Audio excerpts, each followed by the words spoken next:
Hello everyone, welcome back to another stream, and once again, we do have a threat for tornadoes. This time it's more intense than the ones that we have gone through the previous times, especially on Monday. However, you can see, currently right now, we do have a few storms active, and these are concerning, and we do have a tornado warning currently in effect for these areas in southern Kansas, Tyro, Coffeyville, and Deering. Even though I'm not sure if this necessarily is that big of a rotation, it does look concerning, and we have seen on many other Storm Chasers feeds that it is rotating, but we're not really sure about it now. It looks like it is weakening, but still at the moment it is tornado warned. And also I know you can see like the Storm Chaser icons. I don't know how to shut them off, but I think that I'm as long as I don't click on them, I think I'm okay. Because I can't show any Storm Chaser feeds. But anyways, here we are with these storms near Tyro, and this does have some rotation on it, so we still have a lot to look at, so we could have a possible rotation there, and maybe some tornado contacts. I'm not really sure. But here we are with this storm. We also have a bunch of other severe thunderstorm warnings. Let me just mute my microphone real quickly. Sorry about that.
I apologize for that. I am back. So, we are continuing to look at the storm. Of course, there is a tornado warning on it. And you can see that the system is fairly well developed. There is quite a bit of rotation on it still, even if it's less than it has been. There is still a decent couplet there. You can see south of Tyro, there's still a significant banding there. I'm sure if it was side lobe contamination, which if you don't know what that is, basically that's when the radar, I'll explain it later, but basically it's when radar thinks that rotation is there when there isn't. I'll tell you about that more later, but you can see there's none of that here. But it has begun to weaken. There's now a gap that has developed in front of the rotation, so we're not really sure what that's going to cause for it. Sorry, it's just my dog. Stormy the weather dog. But yeah. I'm still watching the storm.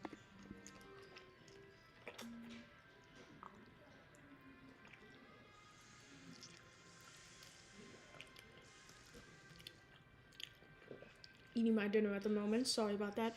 2 tornado warnings active now, both of them in Oklahoma and Kansas, and 7 severe thunderstorm warnings.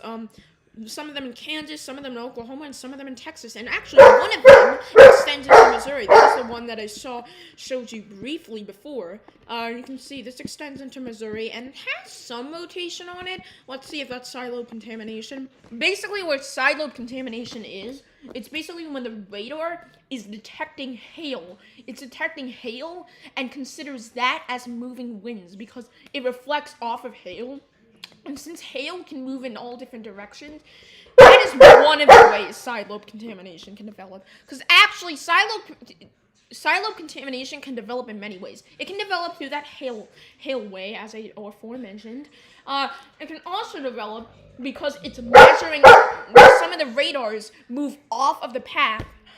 This dog won't let me rest. Oh my gosh. Stormy. That's your dog. I'm sorry about that. But basically, excuse me. But basically, what we're looking at here, also, what it can do, I mean, some of the radar beams travel off the line they're supposed to.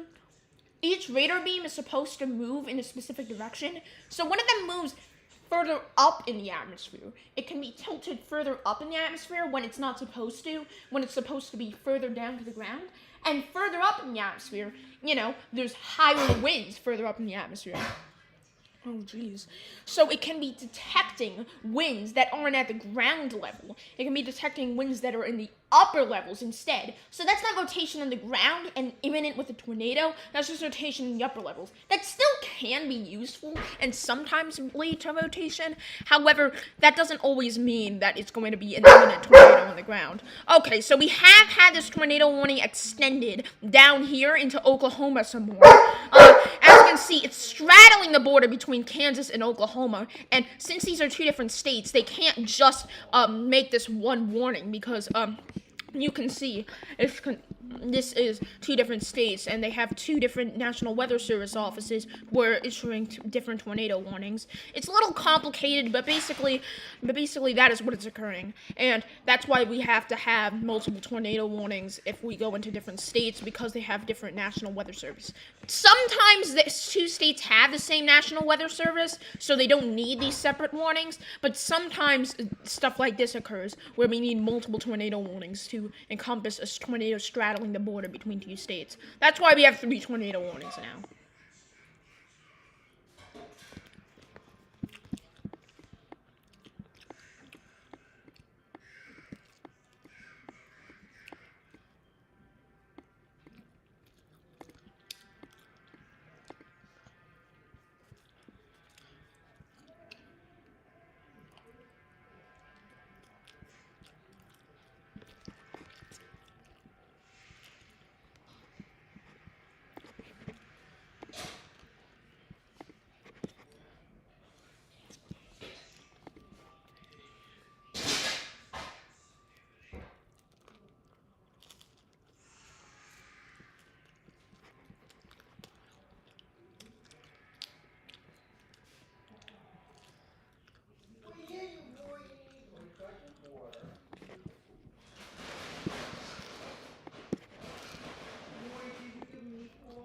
I did.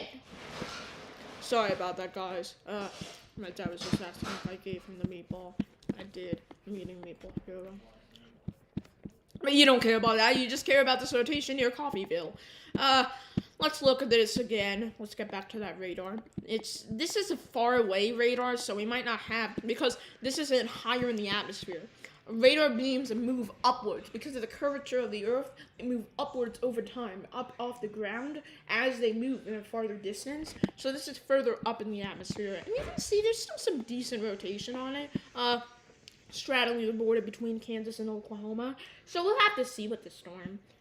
And you can see still some decent rotation on it.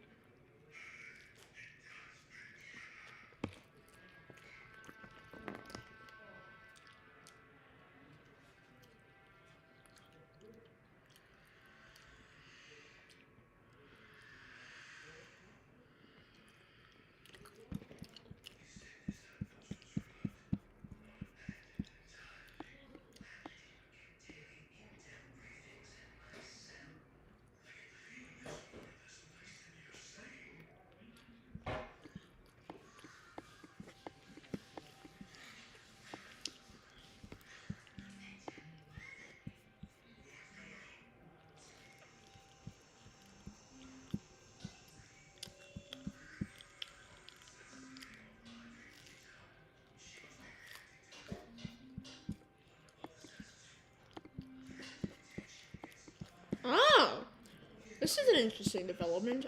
Let me just see if this is silo contamination, like I described. You can check if it's silo contamination, if it matches up with the reflectivity. If you go to the reflectivity, this is radar omega, so just so you understand. This is the reflectivity, this is the velocity. They're two different things. Velocity is how much winds are moving towards and away from an object, which in this case is the radar beam, and high-res reflectivity is how many times the radar is bouncing off, like how many radars are bouncing off, and then that creates a full picture of a storm. So, yes, there is rotation that's kind of in the same area as the reflectivity, which means they match. That means there is storms there for possible tornado to feed off of. So, this may be actual rotation. We have to watch. This is near, still not even a tornado possible tag on the severe thunderstorm warning, but this is extremely concerning. Now, it could be silo contamination because this is a little weird how this is lighter than all of these other areas. There's not a perfect gradient between them, so it's a possibility that that's just overdone, but you know, it still could be rotation. We have to worry about it because it still looks concerning, but don't be scared, just be safe, and maybe go into your safe spots. You should already be in your safe spots since it's a severe thunderstorm warning. You should be away from windows and just deep inside your home, but this still is concerning. I'm not really sure what is going to happen with this, but that is concerning. This is currently near Post, Texas. Approaching US 380. I don't know what to think about that, though.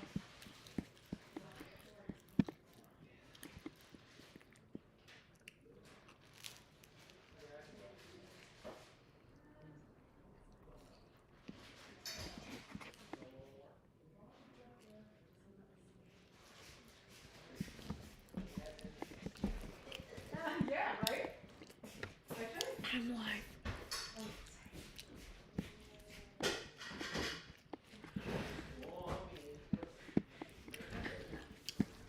Maybe a little bit of rotation here near Santa Ana, Texas, but it's not really matching up. That might be some silo contamination we're seeing here as well.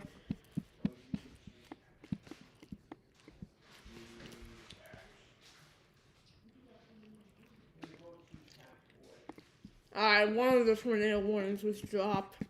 Probably the one that fell behind the storm now. Still near Coffeyville. Let's check back in. Yeah, it's still there. It almost looks like silo contamination, but the reason why it's matching up with this reflectivity, well, is it? I don't know. It's kind of starting to drift off the reflectivity, so maybe this rotation is just in the upper atmosphere, which is still sort of concerning, but we have to wait until it transfers to the lower atmosphere. This is far from many radars at the moment. It's so funny that I know other people wouldn't enjoy it, but I love like near fires. Big deal. I started to get scared. Like, when they ever accept it. Scared that I won't be able to figure it out.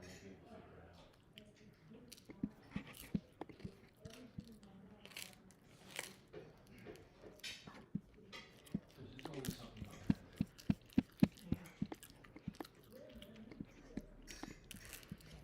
Let's check on possible storms near Wichita. You can see there's a few storms here, a few supercells near Arkansas City. There is a radar right here.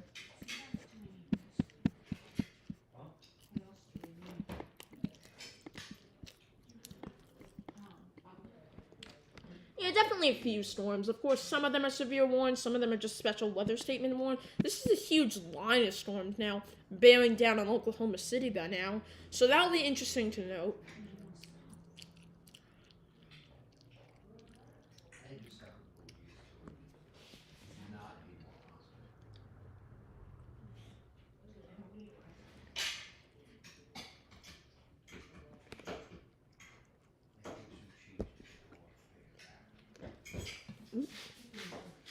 Drop something.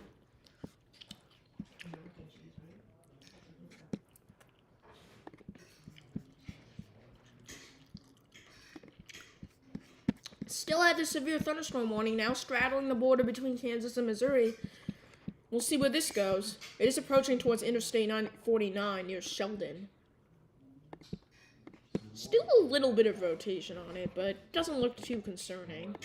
I don't think that's side lobe contamination, because it is matching up with the reflectivity, but it's still not a lot anyway, so it's definitely not something to hone in about.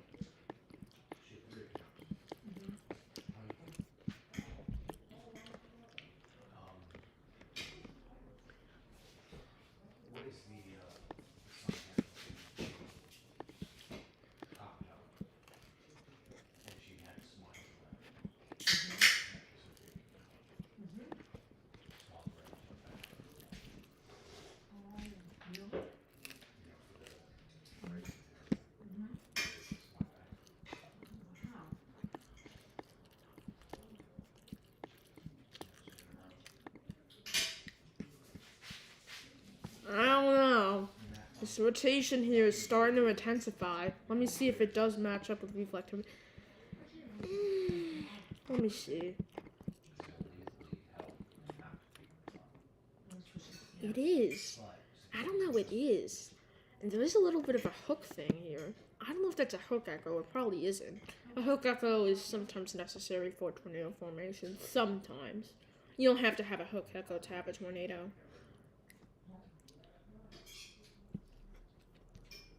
Hell no. I don't know. This does look concerning. No, there is a sharp cutoff between this rotation. Sometimes that means side lobe contamination. There's a sharp cutoff. It's not like a gradual gradient of rotation like it should be. I don't know. This storm is concerning, so maybe it's running on. I don't know. I don't even know if it's that much, so we'll have to wait and see. It's more outflow dominant, which means that more air is coming out of it than coming in, which means that it's not really rotating. It's just a lot of winds.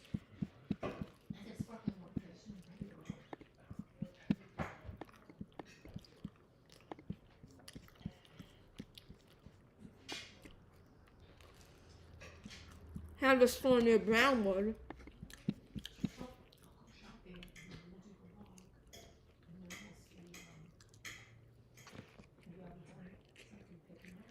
Dog is looking at me.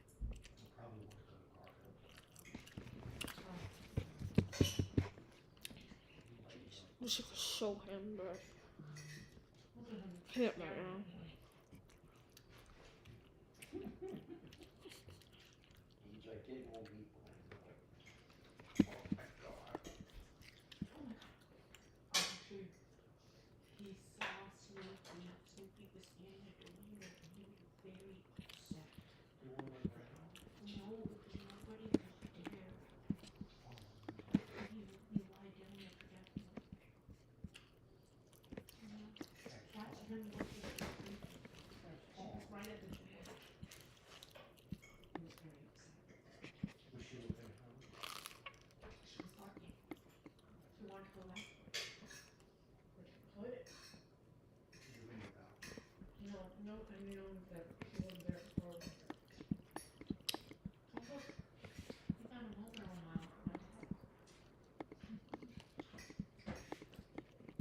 This severe thunderstorm just got issued near Stillwater. Not really much rotation. This just seems like a line, and it seems like it's right next to the radar. Because the radar measures velocity, things that are going away from the radar beam, and things that are going towards. Since that radar beam is right dead center there, that means things on the left will be going towards it, and things on the right will be going away from it. It's just obvious.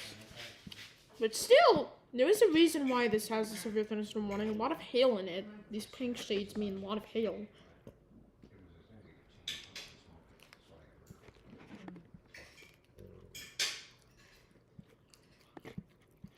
Stormy, what do you have to say about this? Okay.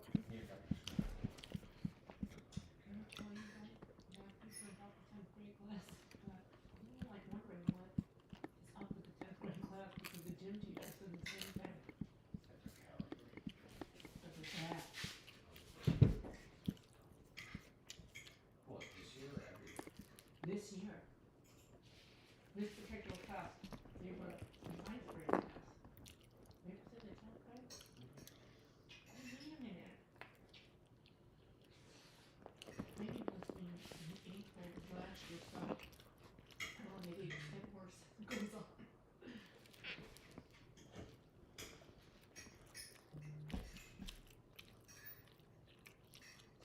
Oh, no. It's the 9th grade class now.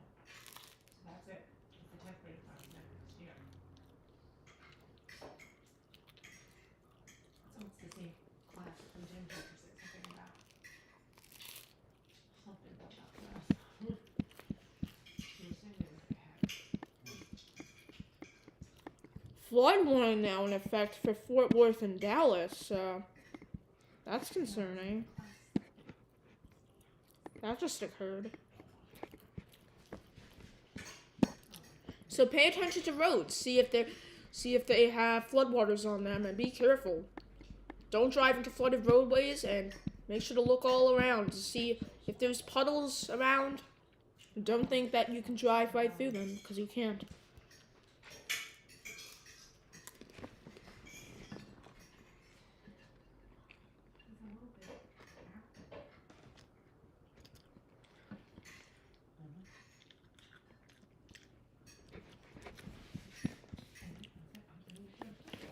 Alright, I'm gonna head into the other room now.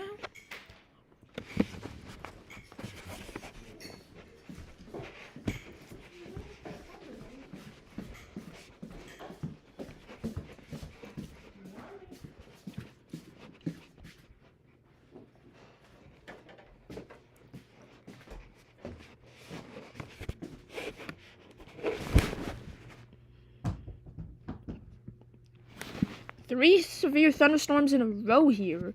Oh, and it looks like the tornado warnings have been dropped. Alright, so that's something that's good.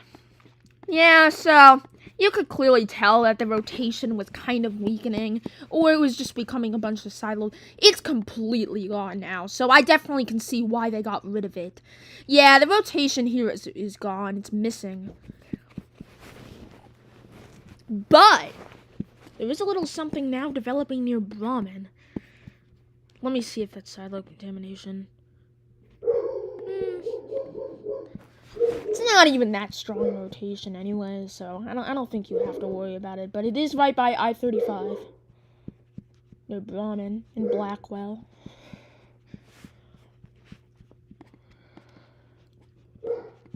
And still see the severe thunderstorm warning north of Oklahoma City. I don't think this is rotation because it lasts for a way long time. Tornado can't be that large.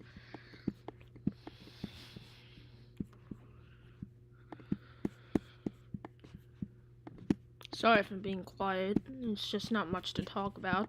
Well, let's go into the models of this. Of course, we first have the SBC products. If you watch my previous video, you'll have more of an idea, but you can see here is what we have for today. 5% to 5% tornado risks for the Oklahoma area, into Kansas, into Texas. And that's where we saw the tornado warning already today. And this is where we saw a few severe thunderstorm warnings so far and now. So we might get some tornadoes in there. The southern mode might be the more likely severe weather threat, as you look into here. You can see, while there is some severe storms that develop here in Kansas all the way down to Oklahoma, there's a lot more supercellular structure in Texas, and there's a little bit of a cap. If you look at the surface-based cape, you can see it's kind of capped.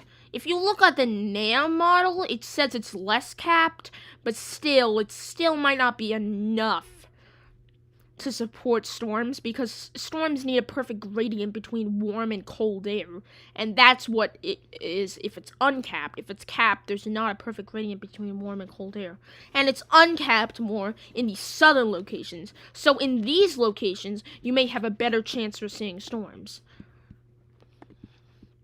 But you can see there's a lot of potential for these storms. There's a lot of energy. And then as this moves into Louisiana,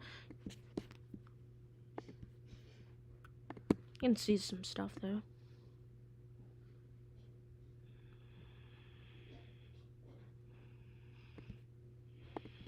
Sorry, it just went quiet. Yeah, I don't know what I did there. Just be right back.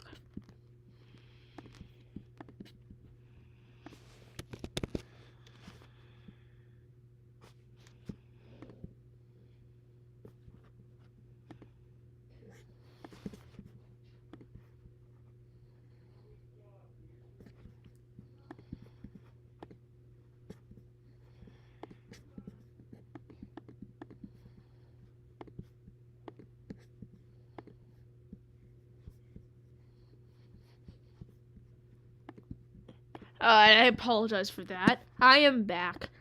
So, here we are with the cape potential, and there's a lot of potential for these storms. There's a lot of energy for them to feed off of. Now, once again, as I was talking about in the video, this cape may actually be before the storms themselves, which means that the storms themselves might not have actually much energy to work with tomorrow, because the main amount of energy is actually behind them. Now, there might be new storms to fill in for this, and then develop off of that, but still, that might be the situation that we're gonna have. Let me just check if we do have any more tornado warnings. No, we don't. Sorry about that. But yeah, this cape might be a little farther to the west than what the storms are. So the storms might not be able to actually reach this. So you can see as the storm moves towards the east, you can see there's more cape in for it, and this might be a little bit more in line with the storms themselves. If you look back here into the precipitation and the simulated reflectivity, it still is a little bit west of the main storms, but there could be some storms back here to fill in for it. Looking at the HRRR, you can see it's more, advanced.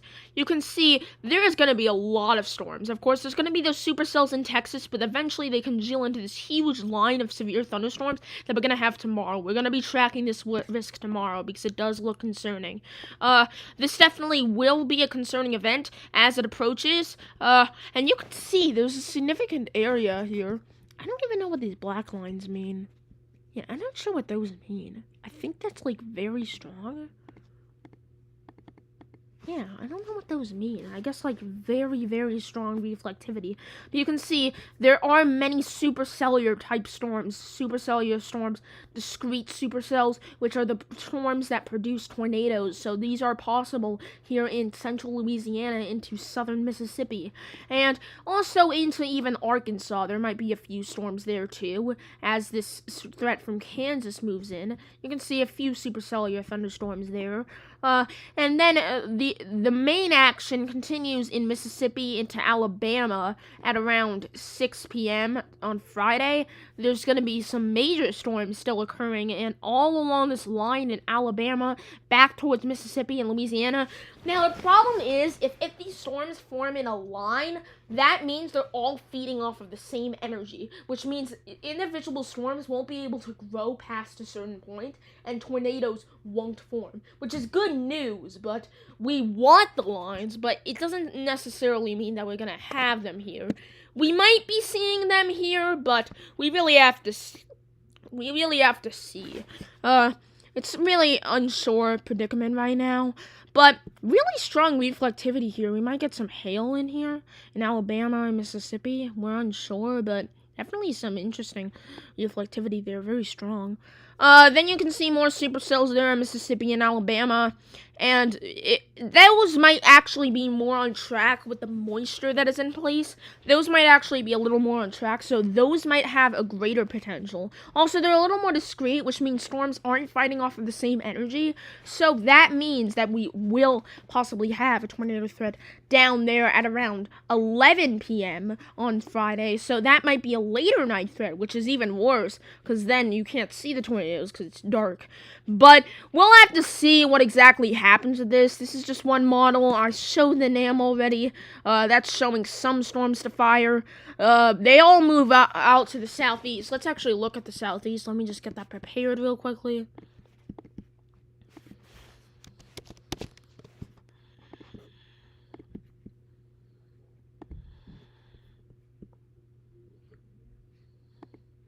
Alright, so here we are.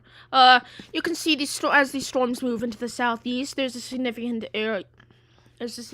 amount of storms in the region towards Alabama and Georgia. You can see quite a few storms in the region on Saturday. They moved through northern Georgia, which is definitely a difference on this NAM model, because originally they were expected to move through southern Georgia, but this is showing something different. Eventually there are storms that move through southern Georgia, and those might have more of a tornadic threat, even though this does look a little linear, so maybe less of a tornado threat now with what the models are saying in Georgia, even though we still have that day 3 risk, which may have a tornado threat on it.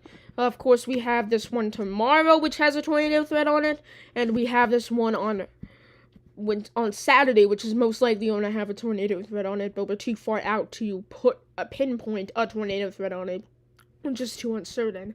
So, we really do have to see. They're still unsure, but definitely lots to watch here.